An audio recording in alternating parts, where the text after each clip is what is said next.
fall athlete, fall athletes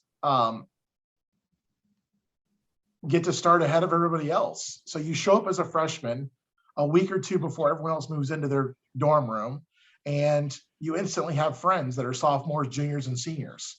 Not too many people that go to college have that opportunity. So I do think that that is a big benefit of playing a sport in college, especially a fall sport, because I remember when I was a freshman, I was walking around campus on the first day of class. I knew where everything was. I knew people on campus. I saw people at lunch I could say hi to, that I could go sit with, where a lot of people don't have that opportunity because they're showing up.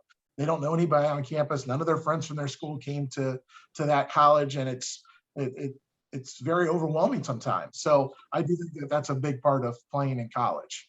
There are valuable lessons to be learned, obviously, competitiveness and being a teammate. And you may go from being the best player on your club team or your high school team to being a role player. And what does that mean and what does that take? And learning a whole bunch of different skill sets. And one thing that I hear from my players all the time that go on and play in college is, wow, the people I met through this, the connections I made through playing in college soccer is amazing. And I get this all the time. I have players who contact me or tell me, hey, coach, I went on an interview. The interview lasted an hour, and we talked about soccer for 55 minutes of that hour and what it meant to play college soccer and what did I learn from that and what can I take from that and bring it to this job and so on and so forth. So when you put, hey, I played a college sport on your resume, I think that a lot of employers really look at that and take that into consideration when they're hiring. So all those are reasons why, if I was telling a young man or young woman, why should I play in college? Those are the things that I would say. Now, there's also some drawbacks. The biggest drawback that we hear all the time is time. It is going to take time. You have to have practice. You have to go to lifting sessions. You may have a coach that has you do team meetings, film sessions, one-on-one sessions, on and on and on. So, and of course, when we travel for a game, it's not like going to a high school game where it's 15 minutes away and we're back by 9:30 at night. Some of these trips are overnight trips. Some of them we're not getting back until 2 o'clock in the morning. And you have to be at class at 8 a.m. the next day. So those are, that is one of the drawbacks of playing in college. Just like in high school and club, you miss out on other things. There are players on my team that say, well, coach, everyone's doing this weekend, but obviously I can't because we have a game. Yeah, I know, it's tough. Or, hey, all my friends are going back home for homecoming, but we have a weekend of games that weekend. I know, it's tough. So those are some of the drawbacks to committing to play a college sport. I get asked this question a lot. What's a typical day for a college player? During the season, you're going to classes in the morning, probably going to classes in the afternoon. As soon as classes are over, you're going to the athletic training room to get taped or to get treatment, or maybe you have a film session with a coach, and then you're on the field for 2 hours, and maybe you're going to the training room afterwards, you're going to dinner, maybe you have study table, and you're getting ready for the next day. So it is pretty intense sometimes, and it's one thing after another, not a lot of free time during the season for a college soccer player. Off season, you may have workouts, you may have open field, you may have, skill sessions with your coach, those kinds of things. So that would be a typical day for a college player. Obviously, during the season, it's a lot busier than it is out of season. So you decided you wanted to play, or your child has decided, hey, I think I want to give this a go. I feel like this is something I want to do. I heard the last talk. I know you guys talked about levels of play a little bit. I wanted to kind of go a little bit more in depth on that. There's a lot of misconceptions about what is an NAIA school, what is an NCAA school, what's Division I, what's Division II, what's that mean? All pretty much everyone knows about are the big name schools, the Ohio States, the Michigans, the Big Ten. They know those big schools, the big conferences, but there's a lot of schools beyond that also. So these are approximate numbers for soccer programs. So in D1, you can see right there, there's over 100 more women's programs at Division I than there are men's programs. At Division II, again, more women's programs than men's programs. We could spend a whole other hour talking about why the women's teams are so more plentiful than the men's teams. We'll save that for another day. Division III, it's more equal, but you can see the majority of schools that play soccer are in Division III. So basically, Division III has more than Division I and Division II combined. So a lot more opportunities there to play Division III. NAIA are schools that decide they don't want to be NCAA. They want to go to their own association. So they form their own association called the NAIA. Completely different. They play under a completely different set of guidelines, recruiting guidelines. Everything is different because they have a different rule book that they go by. Now on the field, it's the same, but off the field, everything is different. Junior college, pretty equal, 220 approximately junior colleges that have men's and women's soccer. So the totals, men's teams, there's a little over 1,200. Women's teams, there's around 1,400. So a lot more women's teams than men's teams. And we'll get into this in a second, but a lot more scholarships. I know you guys talked about that last month also. Last I checked in my research, there's approximately 15,000 high school soccer teams for boys and for girls. So lots of players out there trying to get to the 1,200 men's spots or 1,400 women's team spots. I get asked this all the time. Well, the size of the school obviously is the reason that a team is Division I, Division II, or Division III, and that's not accurate. It's not like high school. In college, the college decides what division they want to be in. If you don't like being in Division III anymore and you want to go Division II, you just petition to the NCAA and say, hey, these are the reasons why we want to go Division II, please let us in. And they'll probably let you in.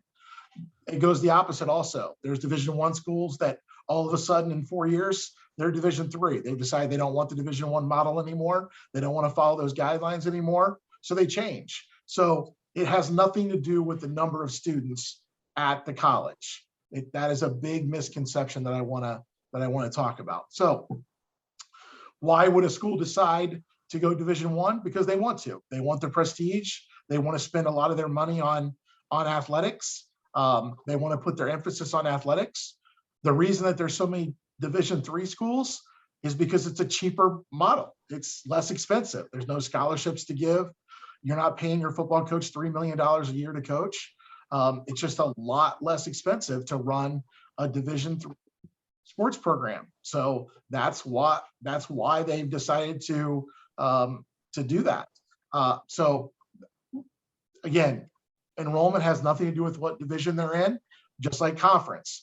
Schools pick whatever conference they want to be in. They can pick and choose, and they can leave a conference, go to another conference at any time. We've seen that obviously lately in Division I. Same thing in all the other divisions. You can choose whatever conference you want to be in. Typically, schools pick the conference that's going to save them the most money. Honestly, that's usually what it is. So it usually comes down to what's going to save us travel expense. Who can we play that's close by? We don't want to travel, across the country to play in a conference. We're Division II or Division III. We want to save our money. And a lot of that's usually decided by the institutions. So let's get to scholarships. I know you guys talked about scholarships a little bit last time. These are the accurate numbers for scholarships. So in Division I, and again at the top, you can see I put maximum allowed. Maximum allowed. You can't have, you can have less than this, and a lot of teams do, but you can't have more than this. So in Division I, if you're fully funded, what it's called, if you're a fully funded men's program, you're allowed 9.9 scholarships. Now, a scholarship includes tuition, room, board, and books. So whatever that amount is, they multiply that by 9.9, and that's how much total money they're allowed to give out to their players in scholarships. Doesn't mean that 9.9 players are going to get that. It could be 25 players on the men's team that get some sort of that pie. On the women's side, you can see they get more. They have 14 if the school is fully funded. In Division II, it goes down a little bit. Men are allowed 9.0 maximum, and the women are allowed 9.9. Now, I'm not going to name names, but there are a lot of Division II schools in Ohio that don't come anywhere close to these numbers. For example, I know a college that gets 1.0 men's scholarship and 1.0 women's scholarship. So when they're competing against fully funded teams, they're not even playing on an even playing field. So again, this is maximum. There's no guarantee that every Division II school you talk to is fully funded.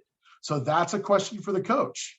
And coaches with scholarships really try to avoid that answer and that question as much as possible, because they know if they say to a kid, no, we're not fully funded, we only have 2 scholarships, then you're going to know right away, this is going to be a tough place to win. This is going to be a tough place for me to get any scholarship money at all. And there's no wonder this team probably finishes at 500 or below 500 because they're not fully funded. It's something that is underground that a lot of the Division I, Division II coaches don't want to talk about unless they're fully funded. Because if they're fully funded, they'll let everyone know, hey, we're fully funded. Come here. We got a chance to win the whole thing. In Division III, obviously 0 and 0. And we'll get to a myth here in a second when we get to another slide. But in Division III, no athletic scholarships allowed. In the,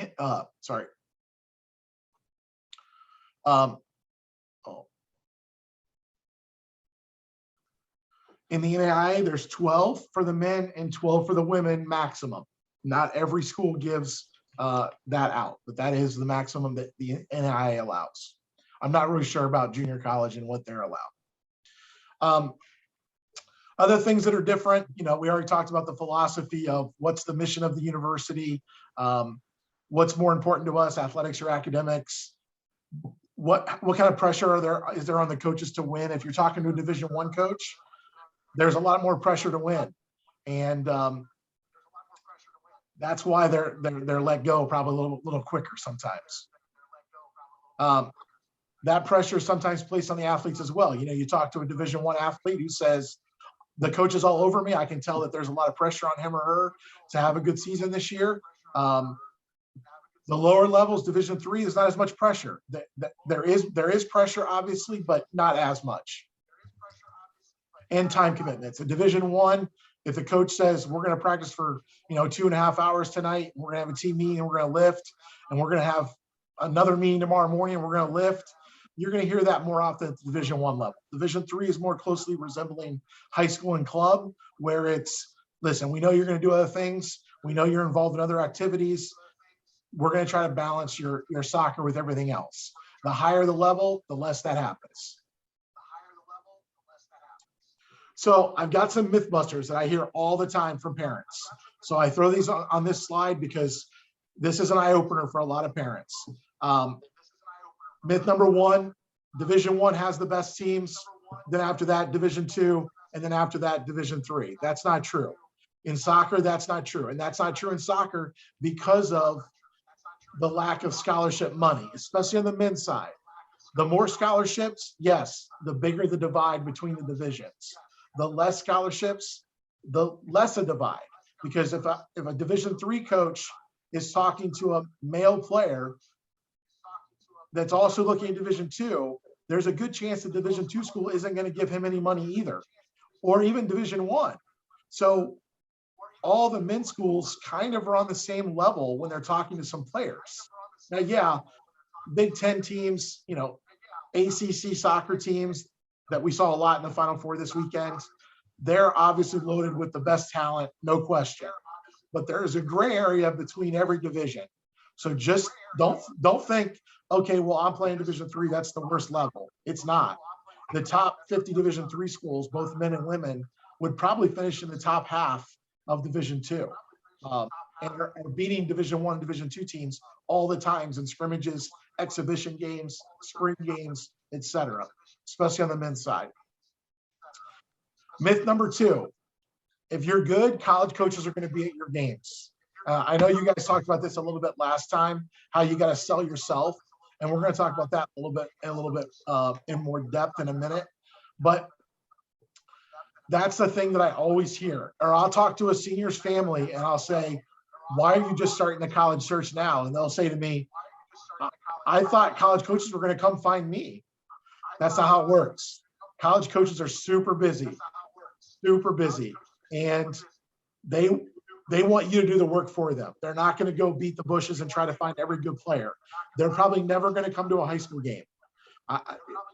That's why club is so popular, because there is no way a college coach is going to go to a high school game.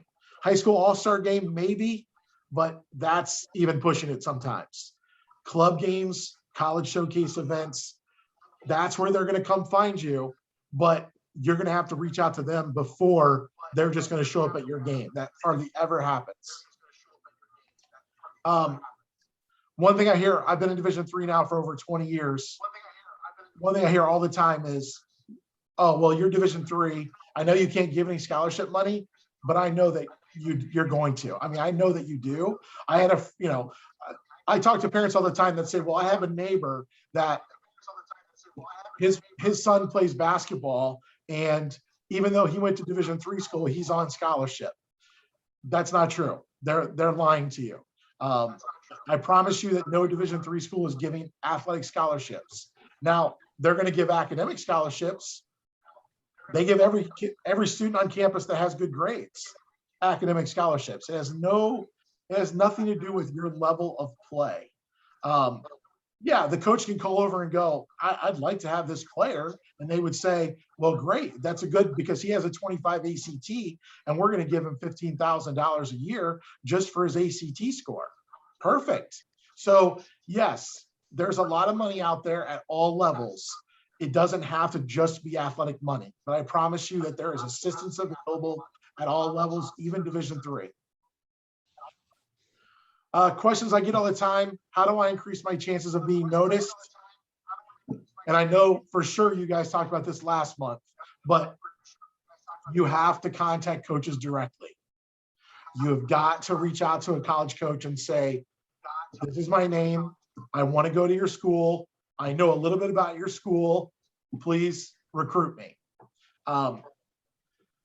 Coach Mouse did a great job talking about this. Don't just write a form email.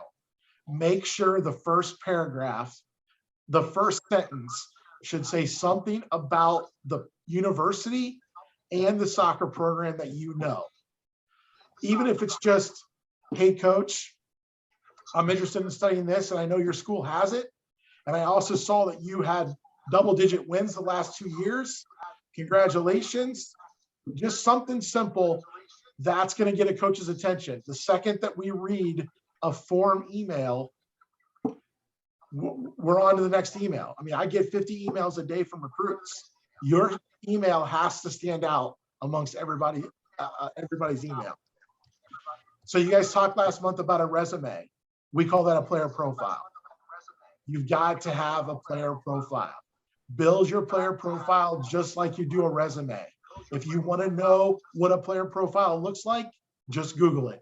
Google soccer player profile. And I guarantee you, you'll get images and formats of other people's player profiles. It's your soccer resume. You should attach that to every email, you should attach it. And as soon as you become a freshman or a sophomore, you need to create this player profile and continually update it. Update it with your schedule, update it. If you grow from 5'5" to 5'7", make sure that's updated. Always be updating your player profile just like you would a job resume. Include your schedule of games. Hey, coach, I'm going to go to a college showcase in 2 weeks. I hope you can make it. This is my schedule. That's what you got to include. Like Coach Mount said last month, do the work for the college coach. The more work you do for him or her to make it easier, the better it's going to be. If you do have some highlights, again, this is not, you don't have to have highlights. If you do, I think it does help. Just link to the highlight video. Try to keep your highlight video less than 5 minutes. Most college coaches are only going to watch the first 2 minutes. So make sure that you put the top video clips at the start of your video. Don't hide them at the end. Make sure you put them at the very start. Hopefully Elite FC has profile booklets. Every time a college coach goes to one of your games, someone should have a profile page to give the college coach with your information in it. It could be a roster, it could be photos of the players, it could be emails, etc. So this weekend, I have a whole stack of player profile books that every game I went to, someone from the club was walking over to me, hey coach, what school are you with? Here's a profile book.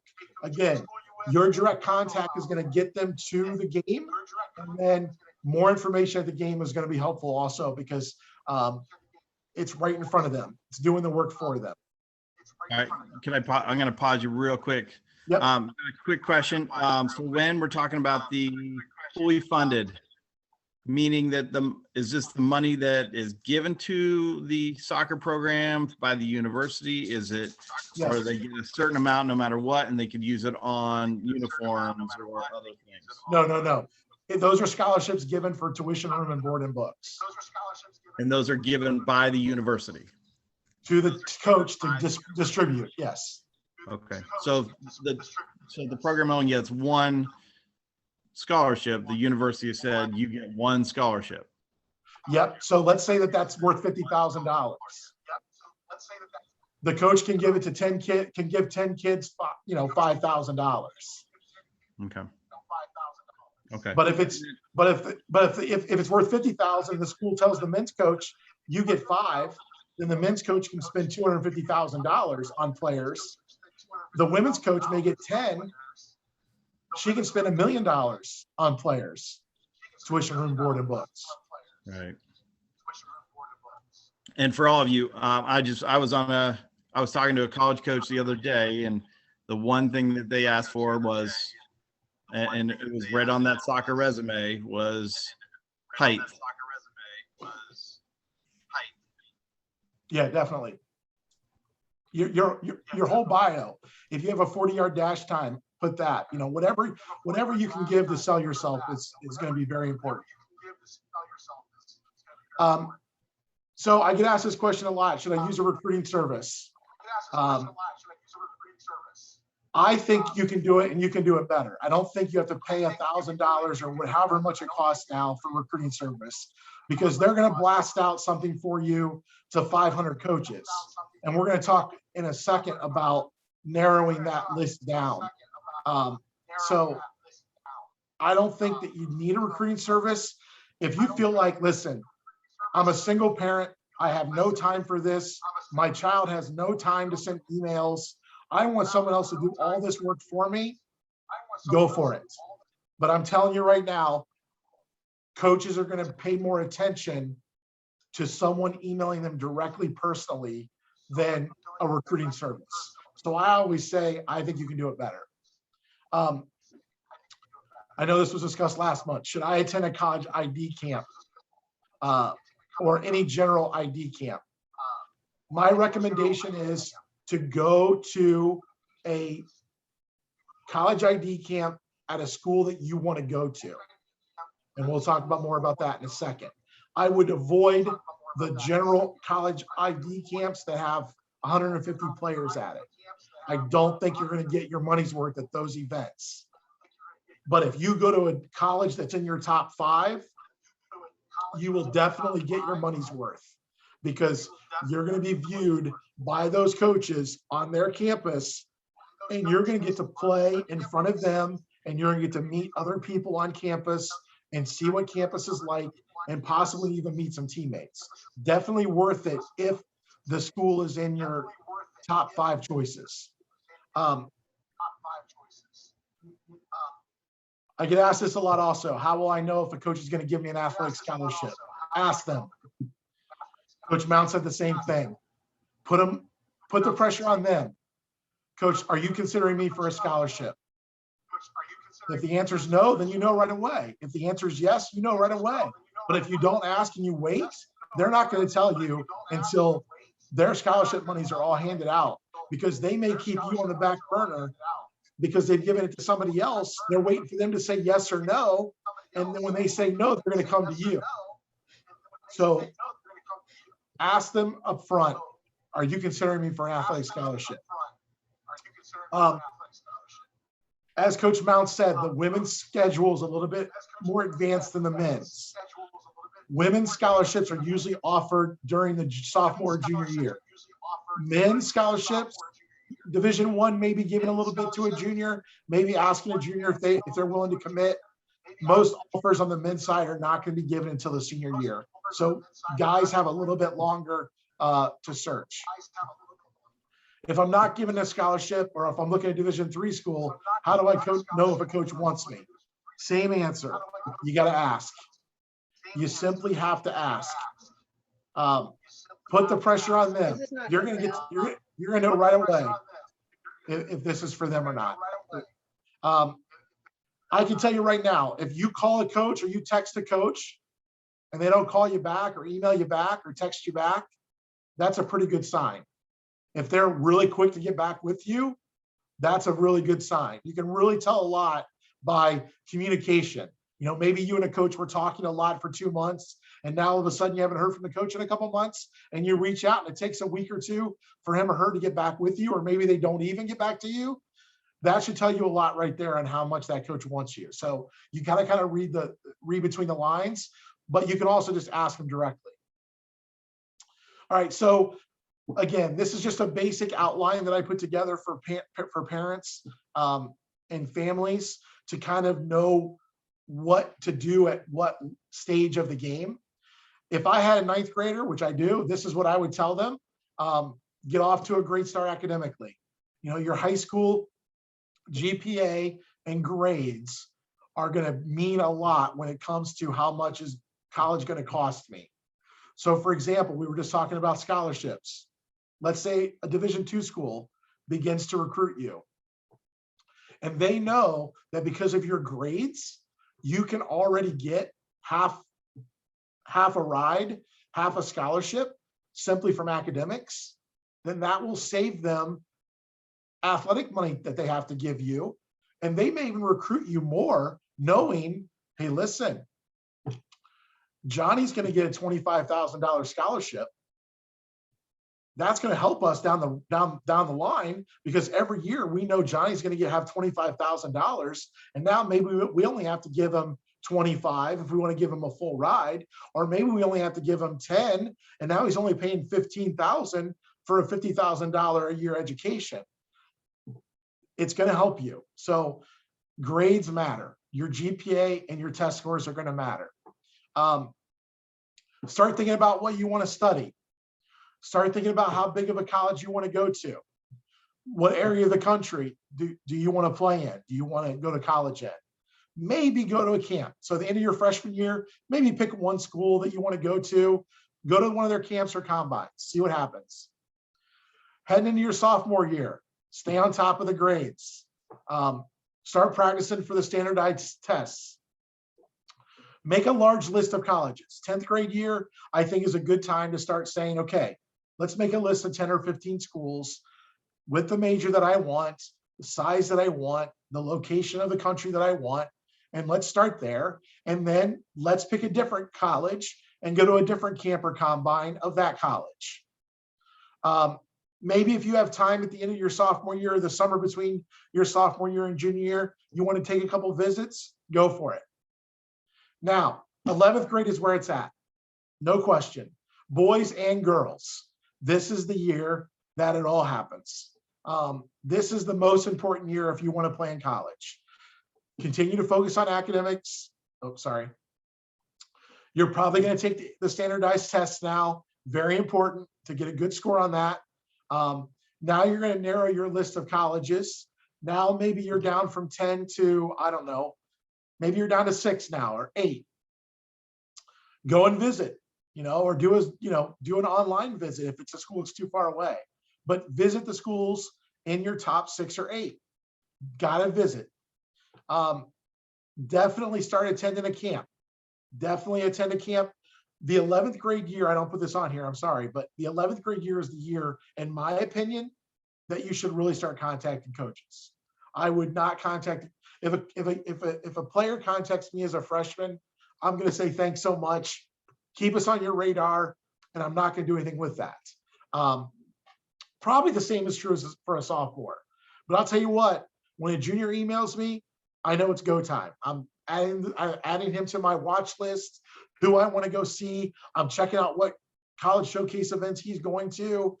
That's the year. The 11th grade year for me is okay. You know, I probably got 50 emails. I probably got 100 emails last week. 10 of them were probably from sophomores. I didn't do anything with it. I think maybe one was from a freshman. I just laughed. And then most of them were juniors. Some of them were seniors. If it's a senior emailing me right now, it's really late in the game. It's not too late, but it's probably getting really late in the game. So that's for the junior year. Do you have a question, Mark? Okay.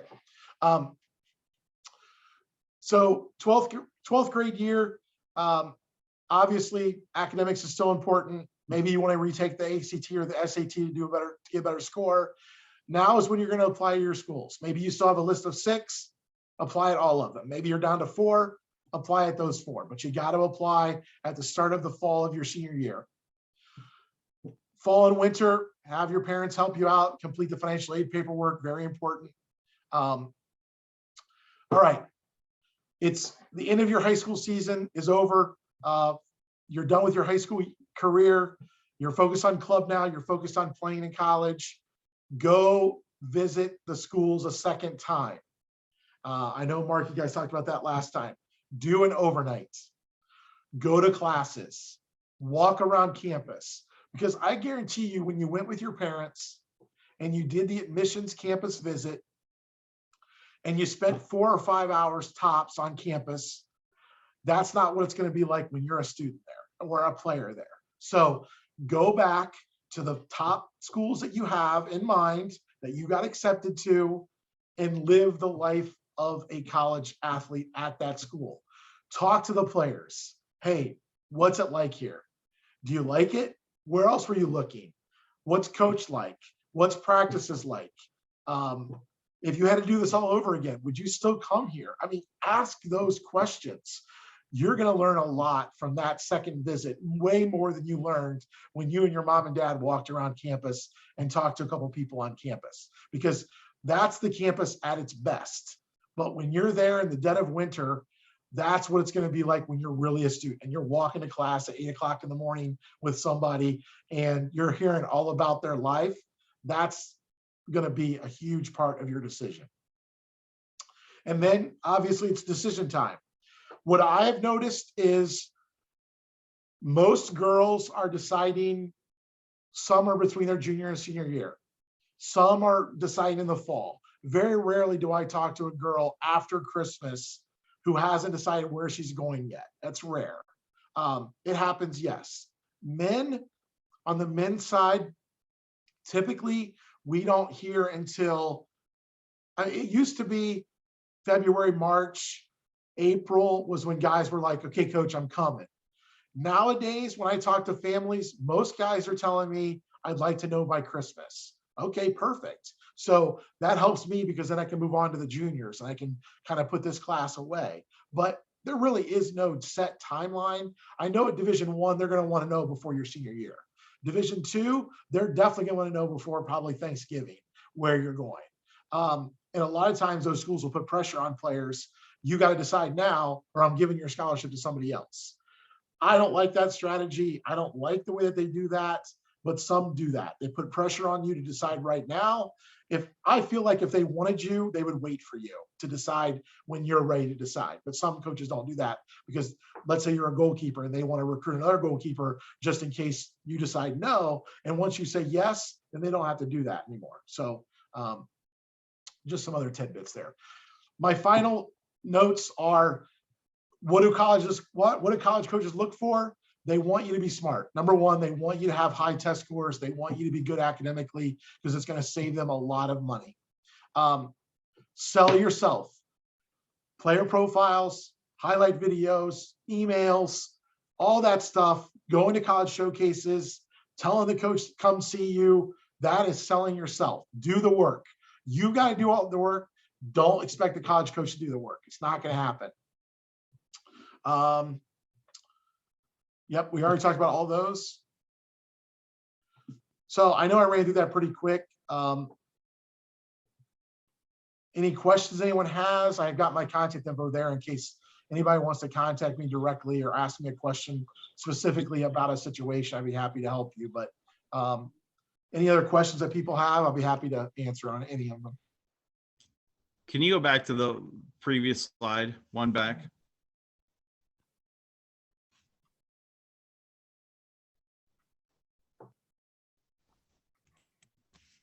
I was just taking pictures of things. Okay.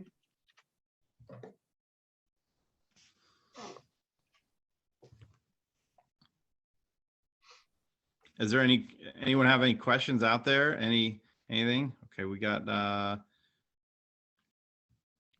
personalized highlight clips. Are they better in anything like Huddle, Max Preps? No, What ones do you usually watch? all of them are equal. I receive highlight clips in all of those. Whatever's the easiest for you.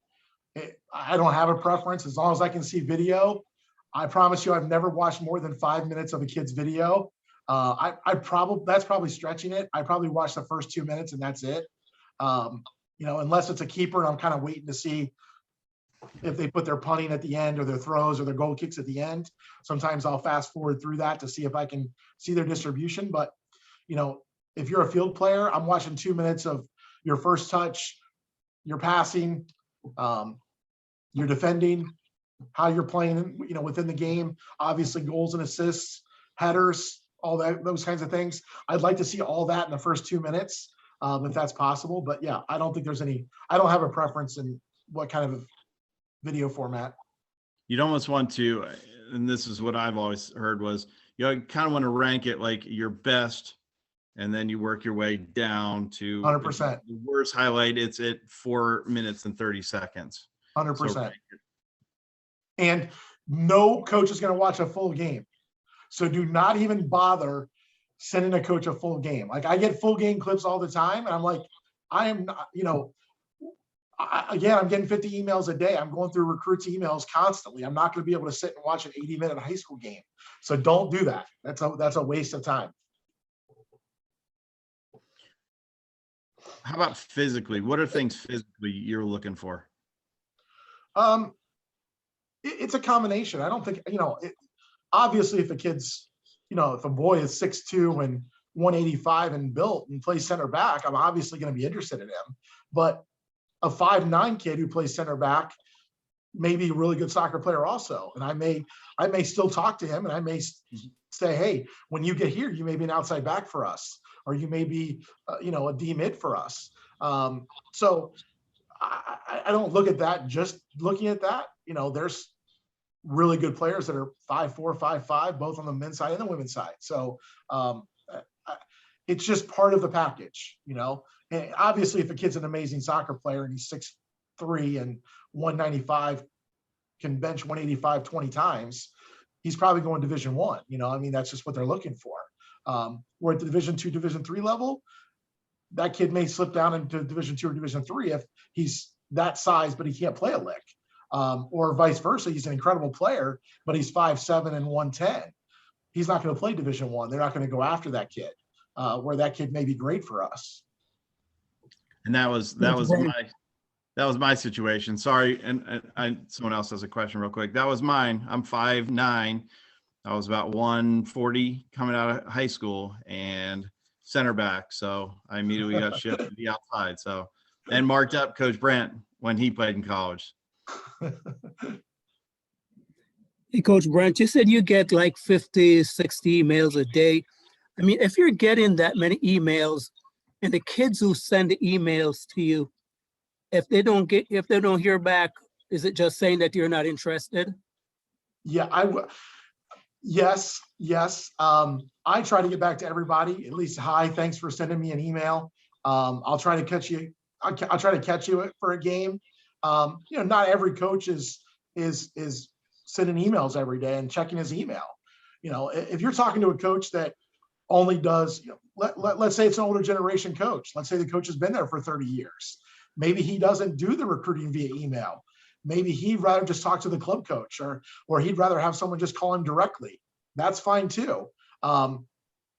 Most of the younger coaches, I think, are doing emails.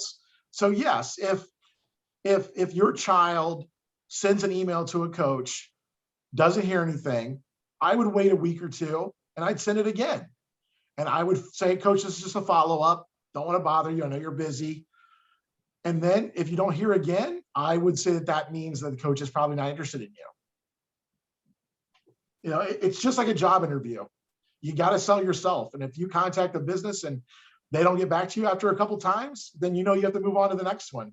And that's why, in my opinion, you start with a bigger list. You start with 15 or 20 schools, start contacting those coaches, start narrowing it down to, hey, these 4 or 5 get back to me pretty regularly. I like these 5. Let's go check these 5 out. Let's go to a camp. They seem interested in us. So, definitely. I know you Good were question. just both laughing. I'm sorry? I know you were both just smirking about height, but I mean, is that really what most coaches do look at? I mean, I think you're just trying to make the point about it, that if you're not 6 foot or above, then most coaches is not going to look at you, or do you really look at the skills of that player? Every coach is going to be different. I can't speak on other coaches.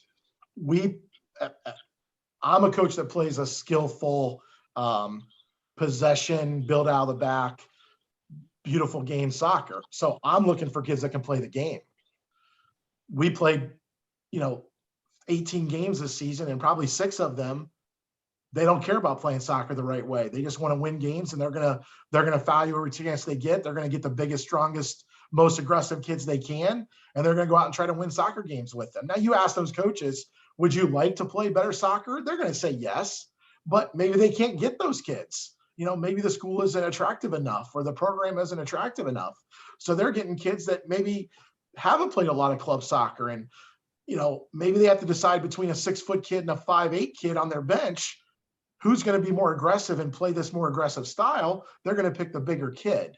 But I think most coaches are going to want kids that play the game. Obviously, I do. I want kids that are skillful. I don't care how big and fast, and I don't care how big you are. As long as you can play the game, I want you. I can find a spot for you. But are there coaches out there that don't have that philosophy? Of course. There's going to be coaches that say, if a kid isn't 5'10", I'm not even looking at him. Okay. Just like there's some schools that say, if the kid doesn't have a 25 ACT, we're not looking at him. Same thing. Thank you. Yeah. Thank And Wayne, that was a D1 level coach that I was talking to the other day, and that's why they were talking about height. Oh yeah. At the Division I level, Yeah. just, you can just look at the Division I level rosters, and you're going to see big kid after big kid after big kid on the men's side. Definitely.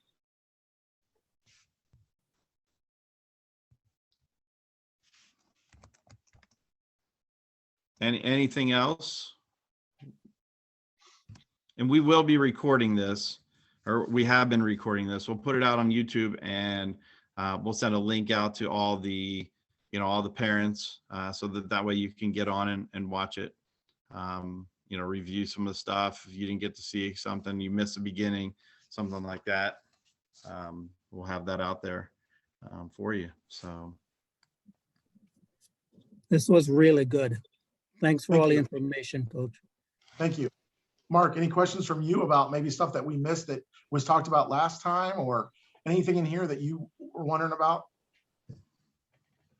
We're actually kind of thinking about, as we get closer to the season, having kind of a sit down session. We're going to try and see if we can get a lot of the people around and, maybe sit down at, locker or something like that. I know some of the groups are going to be at locker doing training. Some are going to be elsewhere, and maybe just try and connect everyone and get everyone just working on a soccer resume and stuff like that. And, we want to combine, not last year. I mean, we didn't have, we didn't have booklets last year, but you know, that's the goal this year, is to have everyone has booklets that are able to hand out and stuff like that. So Brent and I had some really good talks about different showcases and, you know, that we're going to try and make sure we're getting to and so forth. So yeah.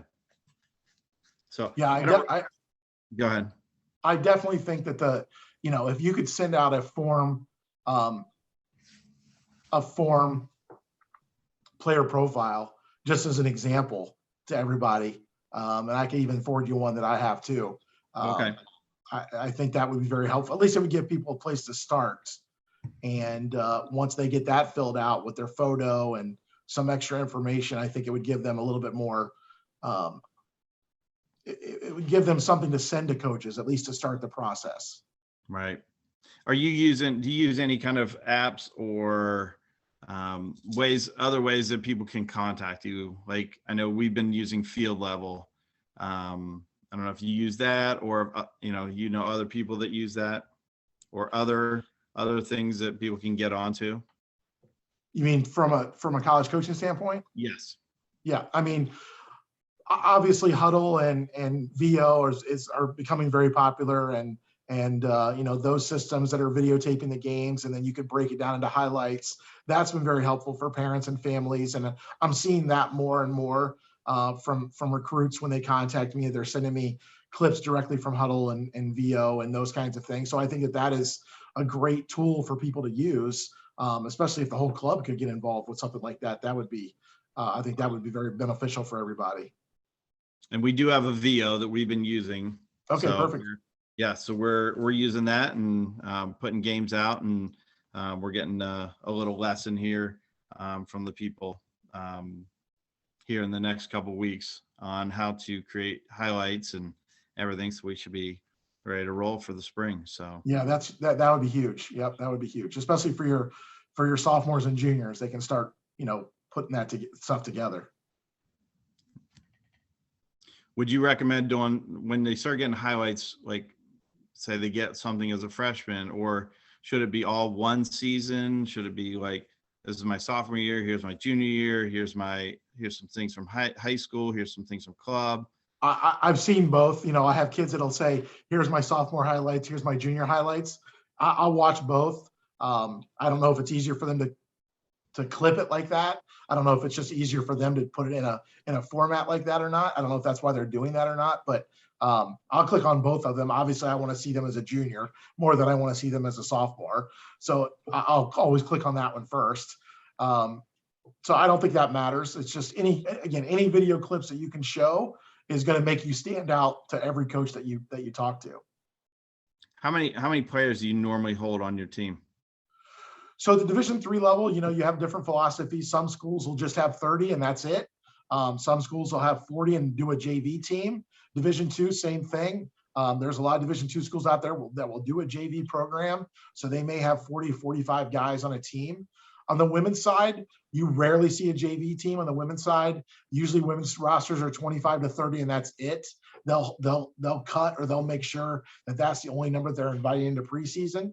On the men's side, you see a little bit more flexibility because a lot of guys just don't want to play the game. So you can get some guys that'll come and they're okay not playing varsity. They just want to put the jersey on and play in some JV games in hopes that they can make varsity. So my average roster size is usually around 40, 45 max. But you'll see some schools out there with 50, 55 guys on it at Division II, Division III. Now, Division I, you don't ever see a JV team. It's always 26 guys and that's it. Who do the JV teams play against? Other JV teams. So at Franscican, we have 4 or 5 schools that were within 30 minutes of us, Division II and Division III. So we'll just schedule them and they'll play every Monday night against another JV team. The varsity, it's not like high school where you play back to back. Monday night's kind of the JV night, and then Wednesday and Saturdays are the weekends of the varsity game days. So it just gives you, it obviously helps enrollment, which is always good for the school. So the schools love having large roster sizes, love having JV teams because it's more tuition in their pockets. Okay. All right. Any other questions for Coach Ridenour? All right. With not hearing any, we'll let him enjoy the rest of his evening. And thank you so much, Coach Yep. Ridenour, for coming on and sharing such great information with all of us. Sounds good. Thanks, Mark. If we can do this again, we can do it in person. I'd love to do it. Okay. We'd love to try and pull that off. That'd be great. Perfect. See you, everybody.